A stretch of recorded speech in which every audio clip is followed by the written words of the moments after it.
हाँ तो बच्चों, आज हम 7th क्लास का फर्स्ट चैप्टर पढ़ेंगे, समानता। समानता मतलब बराबरी। आप सबको पता होगा बच्चों कि भारत का कैसा देश है, लोकतंत्रीय डेमोक्रेटिक कंट्री है, जिसमें क्या है, लोगों का शासन होता है। कक्षा 6 की पुस्तक में हमने लोकतंत्रीय सरकार के मुख्य तत्वों के बारे में पढ़ा था, जैसे लोगों की भागीदारी, संघर्षों का शांतिपूर्ण समाधान, समानता और न्याय। समानता लोकतंत्र की मुख्य विशेषता है और इसकी कार्यप्रणाली के सभी पहलुओं को प्रभावित करती है। इस अध्याय में आप समानता के बारे में और अधिक जानेंगे, यह क्या है। तो इस पाठ में फोकस रहेगा समानता पर। और समानता जो है सबसे मुख्य विशेषता है लोकतंत्रीय प्रणाली की। लोकतंत्र के लिए यह आवश्यक क्यों है और भारत में सब समान है या नहीं, हम कांता की कहानी से चर्चा आरंभ करते हैं। तो पहले देखिए, ऊपर ये फोटो में छोटे लाल किसान, मंजीत कौर शिक्षिका, तेजा सिंह व्यापारी, छात्र, घरेलू कामगार कांता देवी, सुजाता कुमारी घरेलू कामगार। तो ये सब क्या है, अलग अलग व्यवसाय जो है यहाँ पे दर्शाए गए हैं। और ये कौन सा दिन है, एक लाइन सी बनी हुई है, ये है चुनाव का दिन। और उस चुनाव के दिन ये अपना वोट डालने के लिए सभी लोग खड़े हुए हैं। तो क्या सब को भारत में वोट डालने में समानता मिली हुई है, सबको बराबर का अधिकार मिला हुआ है? आइए और अधिक जानेंगे पाठ पढ़कर। चुनाव के दिन कांता और उसकी दोस्त सुजाता वोट डालने की बारी का इंतजार कर रही हैं। कितनी अच्छी बात है ना सुजाता, कि हम सब अपने देश के समान नागरिक के रूप में वोट डाल सकते हैं।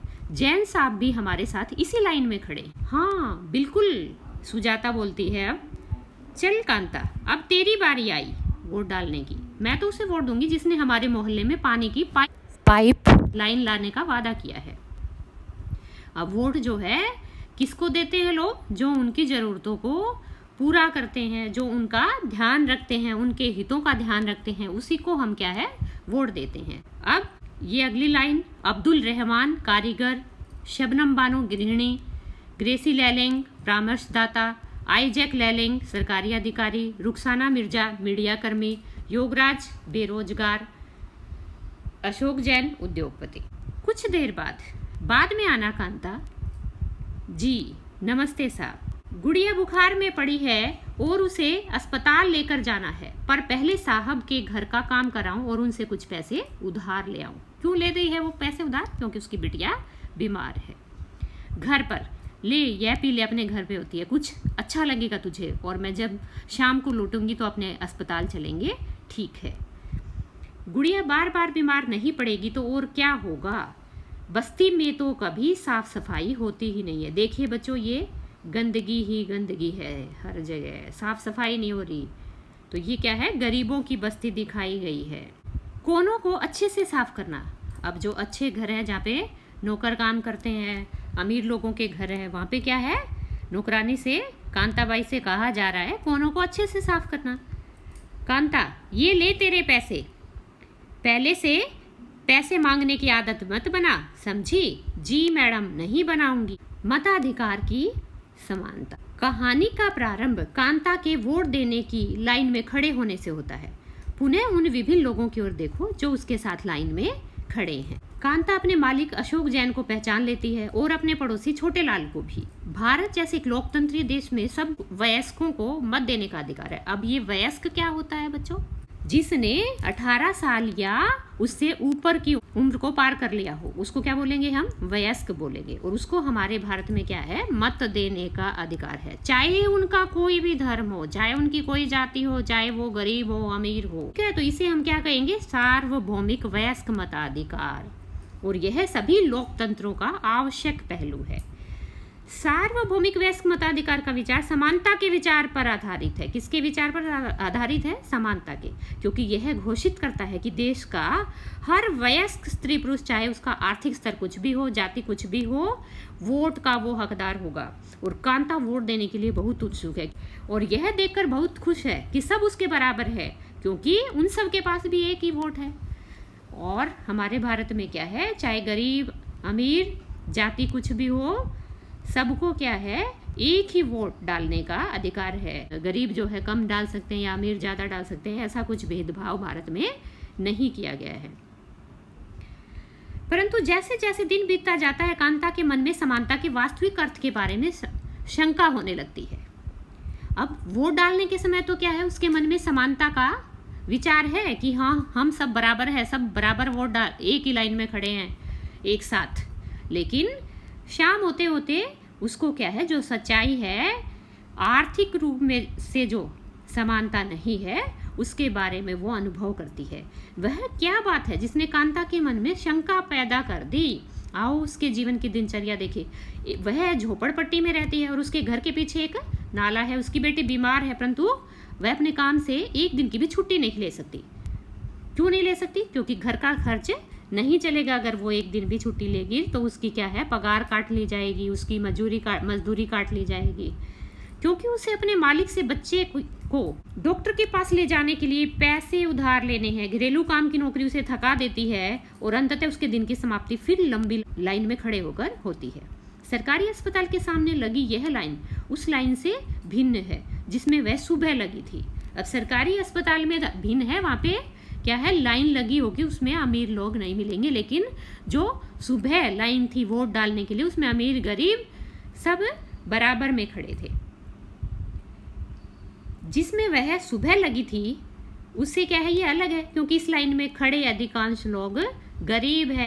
आपके विचार से समानता के बारे में शंका करने के लिए कांता के पास क्या पर्याप्त कारण हैं? उपरोक्त कहानी के आधार पर उसके ऐसा सोचने के 3 कारण बताइए। तो ये आप अपने कमेंट बॉक्स में डालेंगे। उस शाम को बस जरा सी देर और बेटी, जैन मैडम और जैन साहब वोट डालने के लिए लाइन में भले ही खड़े हों, पर अपने बच्चों के इलाज के लिए उन्हें लाइन में नहीं लगना पड़ता। क्यों? क्योंकि उनके पास पैसे हैं और वो क्या है, कहाँ चले जाते हैं, निजी अस्पताल में, प्राइवेट अस्पताल में। अन्य प्रकार की असमानताएं, अब ये तो हमने आर्थिक असमानता को देखा। अब और भी कई प्रकार की असमानताएं पाई जाती हैं, उनके बारे में जानेंगे। कांता उन बहुत से लोगों में से है जो भारतीय लोकतंत्र में रहते हैं, जिन्हें मताधिकार प्राप्त है, लेकिन जिनका दैनिक जीवन और कार्य करने की स्थितियां समानता से बहुत दूर हैं। निर्धन होने के अतिरिक्त भारत में लोगों को अन्य अनेक कारणों से भी असमानता का सामना करना पड़ता है। इसका आशय मतलब अर्थ हम निम्नलिखित 2 कहानियों को पढ़कर समझेंगे।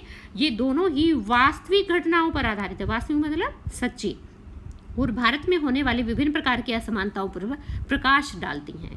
भारत में सामान्यतः प्रचलित असमानताओं में से एक है जातिगत व्यवस्था।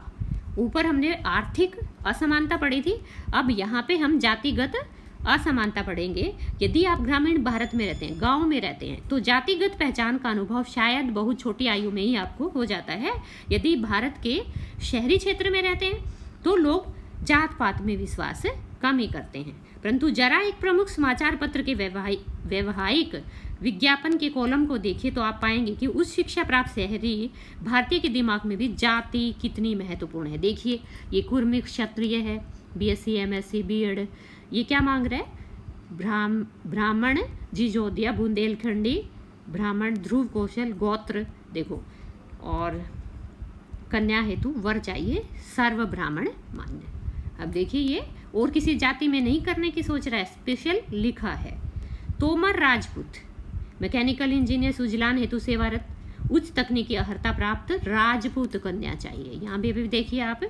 और आगे है स्लिम गोरी और अग्रवाल कन्या स्वजातीय मैचिंग वर। तो आप पहचाने गए होंगे कि जातिगत कैसे हमारे अंदर असमानता पाई जाती है। ऊपर दिए गए वैवाहिक विज्ञापनों में जाति की सूचना देने वाले अंशों पर गोला बनाइए। तो ये आप खुद बनाएंगे। आइए अब एक कहानी स्कूल जाने वाले एक दलित बच्चे के अनुभव के बारे में पढ़ें। दलितों के बारे में आप पहले ही पिछले वर्ष की पुस्तक में पढ़ चुके हैं। आपको पता ही होगा दलित कौन होते हैं, निचली जाति के लोग, दले कुचले लोग। ये इन्होंने खुद अपने लिए ये शब्द चुना है। दलित का अर्थ होता है कुचला हुआ या टूटा हुआ, और इस शब्द का इस्तेमाल करके दलित यह संकेत करते हैं कि पहले भी उनके साथ बहुत भेदभाव होता था और आज भी हो रहा है। ओम प्रकाश वाल्मीकि 1950 से 2013 एक प्रसिद्ध दलित लेखक हैं। अपनी आत्मकथा झूठन में वे लिखते हैं, कौन सी आत्मकथा है उनकी? ओम प्रकाश वाल्मीकि की झूठन। स्कूल में दूसरों से दूर बैठना पड़ता था जमीन पर, अपने बैठने की जगह तक आते आते चटाई छोटी पड़ जाती थी, कभी कभी तो एकदम पीछे दरवाजे के पास बैठना पड़ता था जहाँ से बोर्ड पर लिखे अक्षर धुंधले दिखते थे। कभी कभी बिना कारण पिटाई भी कर देते थे। क्यों कर देते थे? क्योंकि वो निचली जाति से संबंधित थे, इसलिए उनकी बिना कारण भी पिटाई हो जाती थी। जब वे कक्षा 4, अब नहीं बच्चों, पहले जब वे कक्षा 4 में थे, प्रधानाध्यापक ने ओम प्रकाश से स्कूल और खेल के मैदान में झाड़ू लगाने को कहा। देखो यहाँ पे ये 1950 से 2013, मतलब 1950 में इनका जन्म और 2013 में इनकी मृत्यु, तो 50 के मतलब 60-70 के दशक के आसपास की ये बात कर रहे हैं। वे लिखते हैं, लंबा चौड़ा मैदान मेरे वजूद से कई गुना बड़ा था, जिसे साफ करने से मेरी कमर दर्द हो जाती थी। धूल से चेहरा सिर अंट गया था। पढ़ने गए हैं लेकिन काम क्या कर रहे हैं? झाड़ू लगाने का। क्यों? क्योंकि दलित बच्चा है। मुंह के भीतर धूल घुस गई थी। मेरी कक्षा में बाकी बच्चे पढ़ रहे थे और मैं झाड़ू लगा रहा था। हेडमास्टर अपने कमरे में बैठे थे लेकिन निगाह मुझ पर ही टिकी थी। पानी पीने तक की इजाज़त नहीं थी। पूरा दिन मैं झाड़ू लगाता रहा। स्कूल के कमरों की खिड़की दरवाजों से मास्टरों और लड़कों की आंखें छिपाकर तमाशा देख रही थी। आंखें छिपकर तमाशा देख रही थी। ओम प्रकाश से अगले 2 दिनों तक स्कूल और खेल के मैदान में झाड़ू लगवाई जाती रही और यही क्रम तभी रुका जब उधर से गुजरते हुए उसके पिता ने अपने बेटे को झाड़ू लगाते हुए देखा। उन्होंने शिक्षकों का साहसपूर्वक सामना किया और ओम प्रकाश का हाथ पकड़कर स्कूल से बाहर जाते हुए ऊंचे स्वर में सबको सुनाते हुए कहा, मास्टर हो इसलिए जा रहा हूँ, पर इतना याद रखिए मास्टर, यो यहीं पढ़ेगा इसी मदरसे में, और यो ही नहीं इसके बाद और भी आवेंगे पढ़ने को। तो ये ओम प्रकाश वाल्मीकि के पिताजी ने कहा। ये देखिए, ये ओम प्रकाश वाल्मीकि की झूठन आत्मकथा है जो उन्होंने अपने बड़े होने के अनुभव इसके अंदर प्रस्तुत किए हैं। दूसरी कहानी एक ऐसी घटना पर आधारित है जो भारत के एक बड़े शहर में घटी और देश के अधिकांश भागों में ऐसा होना एक सामान्य बात है।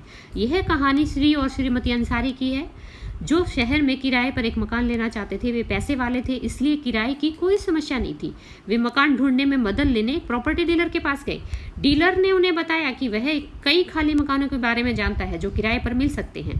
पहला मकान देखने गए। अंसारी दंपति को मकान बहुत अच्छा लगा और मकान लेने का निर्णय कर लिया। फिर जब मकान मालकिन ने उनके नाम सुने तो बहाने बनाने लगे कि मांसाहारी लोगों को मकान नहीं दे सकते। नाम सुनने से उनको क्या पता चल गया कि वो क्या है, मुस्लिम है, क्योंकि उस बिल्डिंग में कोई भी मांसाहारी व्यक्ति निवास नहीं करता। प्रॉपर्टी डीलर और अंसारी दंपति दोनों ही यह सुनकर आश्चर्यचकित रह गए, क्योंकि पड़ोस से मछली पकाने की गंध आ रही थी। इसका मतलब वो लोग, उन लोगों में से भी कोई ना कोई मछली खा रहा था, मांसाहारी था। उनके सामने उन दूसरे और तीसरे मकानों में भी जो उन्हें पसंद आए थे यही बहाना दोहराया गया। अंत में प्रॉपर्टी डीलर ने सुझाव दिया कि क्या वे अपना नाम बदलकर श्री और श्रीमती कुमार रखना चाहेंगे। अंसारी दंपति ऐसा करने के इच्छुक नहीं थे, इसलिए उन्होंने कुछ और मकान देखने का निश्चय किया। अंत में लगभग 1 महीने ढूंढने के बाद उन्हें एक मकान मालकिन मिली जो उन्हें किराए पर मकान देने को तैयार थी। तो ऐसा नहीं है बच्चों कि सब एक जैसे होते हैं, अच्छे बुरे हर जगह मिल जाते हैं। आपके विचार से ओम प्रकाश वाल्मीकि के साथ उसके शिक्षक और सहपाठियों ने असमानता का व्यवहार क्यों किया? क्योंकि वो दूसरी जाति से संबंधित थे। अपने आप को ओम प्रकाश वाल्मीकि की जगह रखते हुए 4 पंक्तियां लिखिए कि उक्त स्थिति में आप कैसा अनुभव करते। ये कमेंट बॉक्स में डालेंगे आप। आपके विचार से अंसारी दंपति के साथ असमानता का व्यवहार क्यों किया जा रहा था? यदि आप अंसारी दंपति की जगह होते और आपको रहने के लिए इस कारण जगह नहीं मिलती, क्योंकि कुछ पड़ोसी आपके धर्म के कारण आपके पास नहीं रहना चाहते, तो आप क्या करते? ये भी आप कमेंट बॉक्स में लिखेंगे। मानवीय गरिमा का मूल्य। अब तक आप समझ गए होंगे कि प्राय कुछ लोगों के साथ असमानता का व्यवहार इस कारण होता है कि उनका जन्म किसी जाति, लिंग या धर्म में हुआ है और वे उच्च वर्ग के हैं या मध्यम या निम्न वर्ग के। ओम प्रकाश वाल्मीकि और अंसारी परिवार के साथ असमानता का व्यवहार जातिगत और धर्मगत कारणों से हुआ। ओम प्रकाश वाल्मीकि के साथ हुआ जातिगत कारण से और अंसारी परिवार के साथ हुआ धर्मगत कारणों से। जब लोगों के साथ असमानता का व्यवहार होता है तो उनके सम्मान को ठेस पहुंचती है। ओम प्रकाश वाल्मीकि तथा अंसारी दंपति के साथ किए गए व्यवहार के कारण उनकी गरिमा को ठेस पहुंची। गरिमा क्या होती है बच्चों? अपने को दूसरों के बराबर सम्मानित समझना गरिमा कहलाएगी। ओम प्रकाश वाल्मीकि को उनकी जाति के कारण स्कूल में झाड़ू लगवाकर शिक्षकों और छात्रों ने उनके सम्मान को बुरी तरह आहत किया। आहत मतलब चोट पहुंचाई उसको, और उन्होंने यह महसूस कराया कि वे विद्यालय के अन्य छात्रों के समान नहीं, उनसे कमतर है, कम है। बच्चा होने के कारण ओम प्रकाश वाल्मीकि स्वयं इस बारे में अधिक कुछ नहीं कर सके, किंतु जब उनके पिता ने अपने बेटे को झाड़ू लगाते देखा तो उन्हें इस असामान्य व्यवहार पर क्रोध आया और उन्होंने शिक्षकों के समक्ष विरोध प्रकट किया। समक्ष मतलब सामने। जब लोगों ने अंसारी दंपति को अपना मकान किराए पर देने से इनकार कर दिया तब उनके सम्मान को भी चोट पहुंची। फिर जब प्रॉपर्टी डीलर ने उन्हें नाम बदलने का सुझाव दिया तब उनके आत्मसम्मान ने उन्हें ऐसा करने से रोक दिया और उन्होंने उस सुझाव को ठुकरा दिया। तो खुद हम भी ऐसे अगर इस जगह पे होते, अंसारी दंपति की जगह पे होते तो क्या करते, ये विचार अब आप रखेंगे। ये देखिए, क्या आपको, यदि आप अंसारी परिवार के एक सदस्य होते तो प्रॉपर्टी डीलर के नाम बदलने के सुझाव का उत्तर आप किस प्रकार देते, कमेंट बॉक्स में लिखिएगा। क्या आपको अपने जीवन की कोई ऐसी घटना याद है जब आपकी गरिमा को चोट पहुंची हो? आपको उस समय कैसा महसूस हुआ था? अब ये देखिए, किसी पिक्चर का दृश्य है, दीवार पिक्चर का दृश्य है। ये जूता साफ कर रहा है बच्चा, ये पैसे दे रहा है और यहाँ पे ये बच्चे से बातचीत हो रही है। 1975 में बनी दीवार फिल्म में जूते पॉलिश करने वाला एक लड़का फेंक कर दिए गए पैसे को उठाने से इनकार कर देता है। वह मानता है कि उसके काम की भी गरिमा है और उसे उसका भुगतान आदर के साथ किया जाना चाहिए। अब देखिए बच्चों, ये हमारा चित्र है संसद का। संसद के बारे में तो आप जानते ही होंगे, जिसमें हमारे क्या है, 2 सदन है, लोकसभा और राज्यसभा। संसद हमारे लोकतंत्र का आधार स्तंभ है और हम अपने निर्वाचित प्रतिनिधियों के माध्यम से उसमें प्रतिनिधित्व पाते हैं। कम से कम भारतीय संविधान में सब व्यक्तियों की समानता के सिद्धांत को मान्य किया गया है। अब संविधान क्या है बच्चों? संविधान है जिसके अनुसार क्या है, हमारे देश का शासन चलता है, जिन नियम कानूनों अधिनियमों के अनुसार, जहाँ पहले भेदभाव और दुर्व्यवहार से लोगों की रक्षा करने के लिए कोई कानून नहीं था, अब अनेक कानून लोगों के सम्मान तथा उनके साथ समानता के व्यवहार को सुनिश्चित करने के लिए मौजूद हैं। समानता को स्थापित करने के लिए संविधान में जो प्रावधान हैं उनमें से कुछ निम्नलिखित हैं। प्रथम, कानून की दृष्टि में हर व्यक्ति समान है।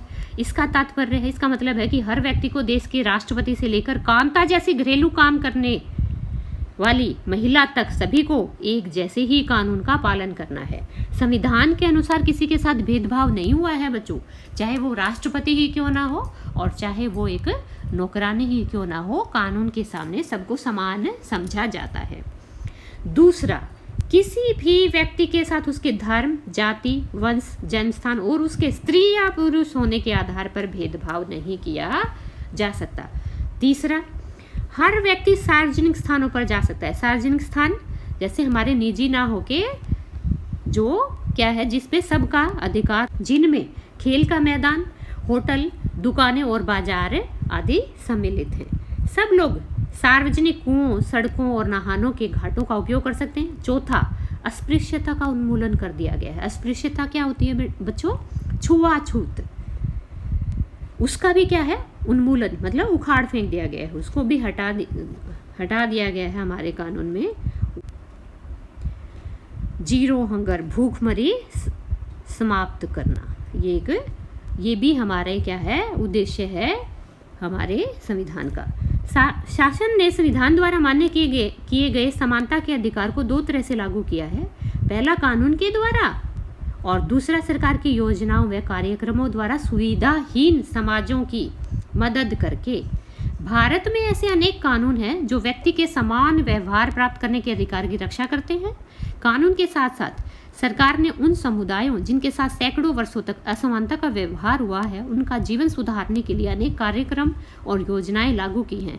ये योजनाएं यह सुनिश्चित करने के लिए चलाई गई हैं कि जिन लोगों को अतीत में अवसर नहीं मिले, अब उन्हें अधिक अवसर प्राप्त हों। तो जो आरक्षण दिया गया है, रिजर्वेशन दिया गया है, वो क्यों दिया गया है बच्चों?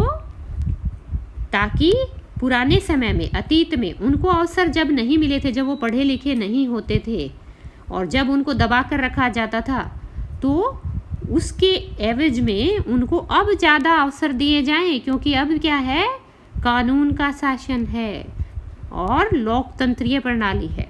इस दिशा में सरकार द्वारा, क्यों ऐसा होता है? क्योंकि ताकि वो अन्य लोग के बराबर आ सके, जो अमीर लोग हैं या फिर सामाजिक रूप से जो सुदृढ़ लोग हैं उनके बराबर वो आ सके। इस दिशा में सरकार द्वारा उठाया गया एक कदम है मध्याह्न भोजन की व्यवस्था। अब ये मध्याह्न भोजन क्या होता है बच्चों?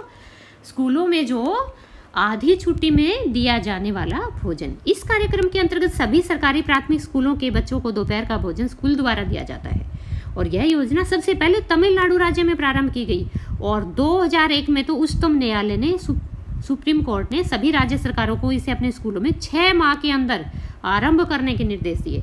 इस कार्यक्रम के काफ़ी सकारात्मक प्रभाव हुए, मतलब पॉजिटिव इसके क्या है इफेक्ट आए। उदाहरण के लिए दोपहर का भोजन मिलने के कारण क्या थे वो सकारात्मक प्रभाव? नंबर 1, दोपहर का भोजन मिलने के कारण गरीब बच्चों ने अधिक संख्या में स्कूलों में प्रवेश लेना और नियमित रूप से स्कूल जाना शुरू कर दिया। फिर शिक्षक बताते हैं कि पहले बच्चे खाना खाने घर जाते थे और फिर वापस लौट कर आते ही नहीं थे, परंतु अब जब से स्कूल में मध्याह्न भोजन मिलने लगा है उनकी उपस्थिति में सुधार आया है। ये सबसे अच्छी बात है बच्चों। वे माताएं जिन्हें पहले अपना काम छोड़कर दोपहर को बच्चों को खाना खिलाने घर आना पड़ता था, अब उन्हें ऐसा नहीं करना पड़ता है। इस कार्यक्रम से जातिगत पूर्वाग्रहों को भी कम करने में सहायता मिली है, क्योंकि स्कूल में चाहे वो निम्न जाति का हो चाहे उच्च जाति का सभी बच्चे साथ बैठकर भोजन करते हैं। और कुछ स्थानों पर तो भोजन पकाने के लिए दलित महिलाओं को ही काम पर रखा गया है। तो अब जो है छुआछूत वाली बात भी नहीं रही है मध्याह्न भोजन कार्यक्रम के कारण। तो मध्याह्न भोजन कार्यक्रम के आपने बहुत सारे जो है सकारात्मक प्रभाव यहाँ पे पढ़े। और देखते हैं मध्याह्न भोजन कार्यक्रम ने निर्धन विद्यार्थियों की भूख मिटाने में भी सहायता की है, जो प्राय खाली पेट स्कूल आते थे और इस कारण उनका ध्यान केंद्रित नहीं होता था। अब वो पेट भरने के बाद क्या है अच्छे से पढ़ाई भी कर पाते हैं। यद्यपि शासकीय कार्यक्रम अवसरों की समानता बढ़ाने में महत्वपूर्ण भूमिका निभा रहे हैं, किंतु अभी भी बहुत कुछ करने की आवश्यकता है। मध्याह्न भोजन कार्यक्रम ने निर्धन बच्चों को स्कूलों में प्रवेश और उनकी उपस्थिति तो बढ़ा दी है, लेकिन फिर भी इस देश में वे स्कूल जहां अमीरों के बच्चे जाते हैं उन स्कूलों से बहुत अलग हैं। अब ये देखिए, ये फोटो दिया गया है यहाँ पे साइड में हमारी बुक के। उत्तराखंड का है ये शासकीय शाला का, सरकारी स्कूल का। बच्चों को उनका मध्याह्न भोजन परोसा जा रहा है। देखो सब साथ बैठे हैं। मध्याह्न भोजन कार्यक्रम क्या है? क्या आप इस कार्यक्रम के 3 लाभ बता सकते हैं? आपके विचार से ये कार्यक्रम किस प्रकार समानता की भावना को बढ़ा सकता है? तो ये कमेंट बॉक्स में आप लिखेंगे। अपने क्षेत्र में लागू की गई किसी एक सरकारी योजना के बारे में पता लगाइए। इस योजना में क्या किया जाता है? ये किसके लाभ के लिए बनाई गई है?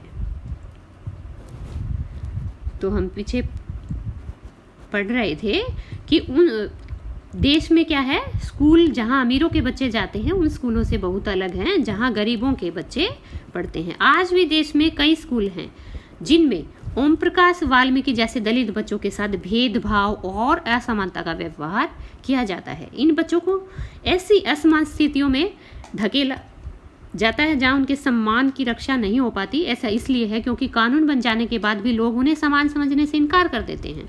इसका मुख्य कारण है दृष्टिकोण में बहुत धीरे धीरे बदलाव आना। यद्यपि लोग यह जानते हैं कि भेदभाव का व्यवहार कानून के विरुद्ध है, फिर भी वे जाति, धर्म, अपंगता, आर्थिक स्थिति और महिला होने के आधार पर लोगों में असमानता का व्यवहार करते हैं। वर्तमान दृष्टिकोण को बदलना तभी संभव है जब लोग यह विश्वास करने लगे कि कोई भी कमतर नहीं है, कोई कम नहीं है किसी से और हर व्यक्ति सम्मानजनक व्यवहार का अधिकारी है। तभी सही रूप में समानता स्थापित होगी। प्रजातंत्रीय समाज में समानता स्थापित करना एक सतत संघर्ष है। लगातार संघर्ष करना पड़ेगा, तभी क्या है समानता स्थापित हो पाएगी, जिसमें व्यक्तियों और विभिन्न समाजों का सहयोग देना है। किस कारण से स्थापित हो पाएगा ये समानता? जिसमें क्या है हर व्यक्ति, हर समाज सहयोग दे। इस पुस्तक में आप इसके बारे में और अधिक पढ़ेंगे। अब ये है बाबा साहेब अम्बेडकर, जिन्होंने क्या है हमारे संविधान की प्रारूप समिति के ये अध्यक्ष हैं। इन्होंने ढांचा बनाया, हमारे संविधान का खाका बनाया।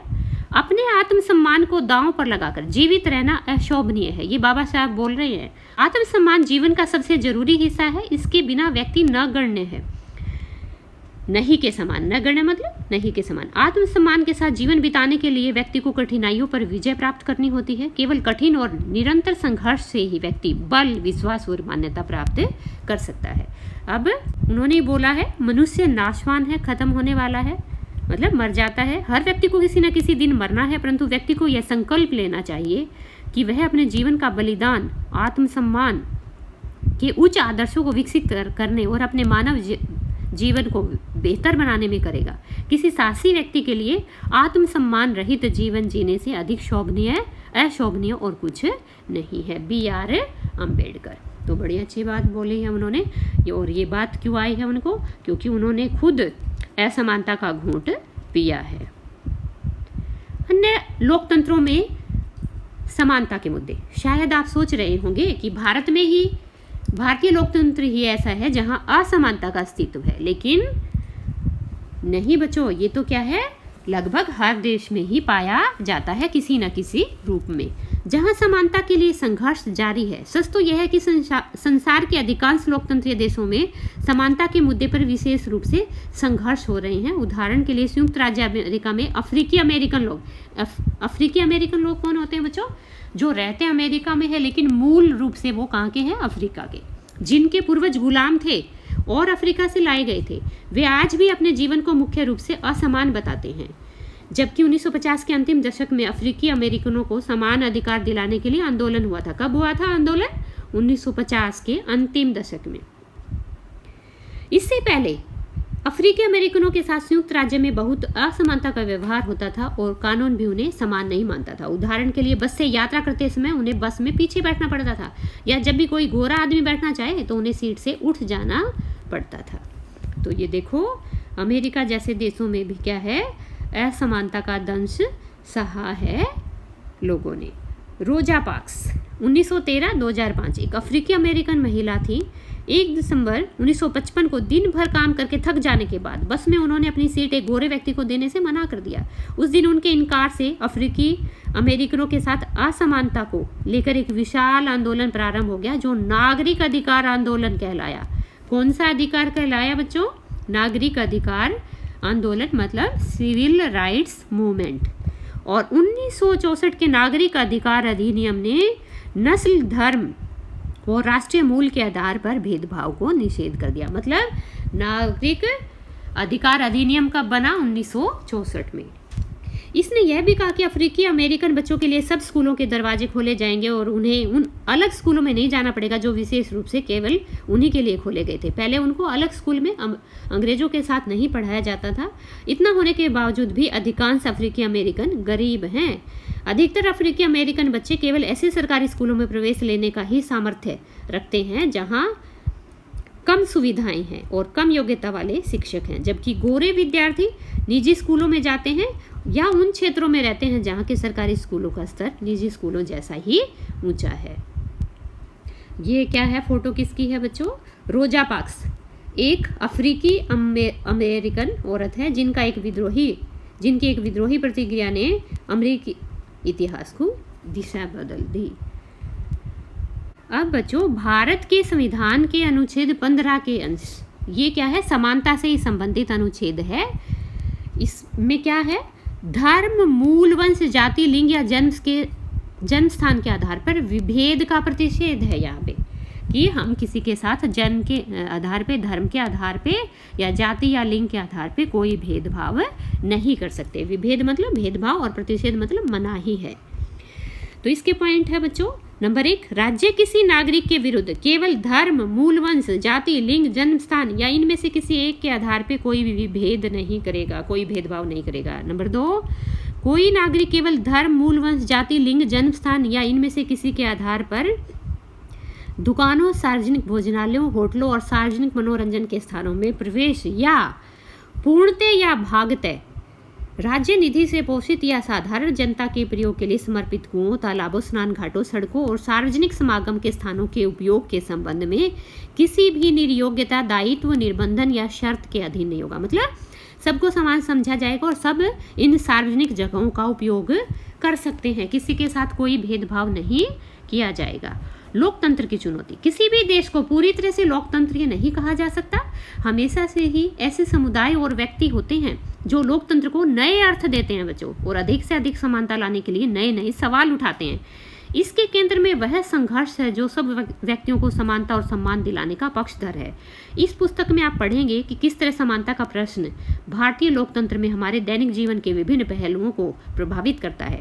इन पाठों को पढ़ते हुए विचार कीजिए कि क्या सब व्यक्तियों की समानता और उनके आत्मसम्मान को ऊंचा रखने की भावना को लोग स्वीकार कर रहे हैं या नहीं। तो उम्मीद है बच्चों आपको पाठ पसंद आया होगा। धन्यवाद।